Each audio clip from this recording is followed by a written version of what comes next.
नमस्कार दर्शक बंधु मुझे चंदन आपण वर्ल्ड इन ओडिया चैनल स्वागत जनाऊँगी। चलतु आज वीडियो आरंभ करवा। आज वीडियो रे आमे माने देखिबा भगवान शिव जहाँ को आमे महादेव बोली जानिछे से कहीं श्मशान में रही था।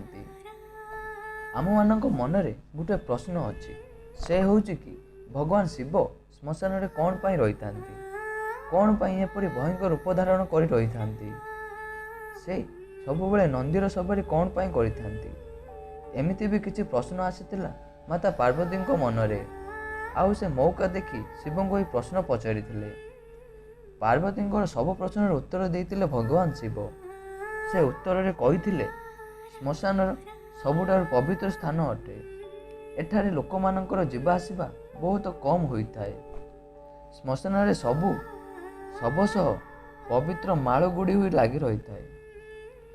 चंदन आ तुलसीर बास्नार जगटी महकु थाए। यही कारण मु सेठारे रही थाए। यह सह सेठारे रहुतबा भूत और प्रेत माननकु रोकी रखी थाए, जहा फल से माने मनीष माननकु क्षति पहुंचाते नहीं। निजर कल्याण चाहूबा लोक माननकु द्विपहर 12टा बेले किंबा संध्या समय श्मशान को जीवा अनुचित अटे, किंतु एठारे तपस्या करने उत्तम स्थान अटे। शरीर में पाउंश बोली हेबा, बेकर साप रखिबा आउ दाढ़ी और निश रखिबा विषय रे भगवान शिव कहिथिले कि एही दुनिया रे दुईटी तत्व रहिछि, सम और अग्नि। भगवान विष्णु समय रूप धारण करिथांती आउ मु अग्नि रूप धारण करिथाए, माने रुद्र रूप। जदि मु एपरि न करे ताहले दुनिया विनाश हो जिवो।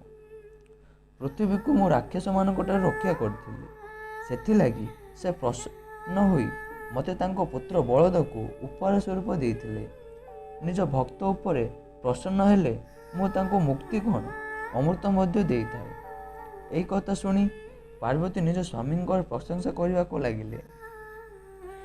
तेबे आजिर वीडियोटी जदि आपको पसंद आसताए ताहले वीडियोटी को लाइक एवं शेयर करने को भूलिबेनी। जदि आम चैनल को सब्सक्राइब करना ताले सब्सक्राइब करी पाखर बेल आइकन को दबाई दियंतु। जय जगन्नाथ।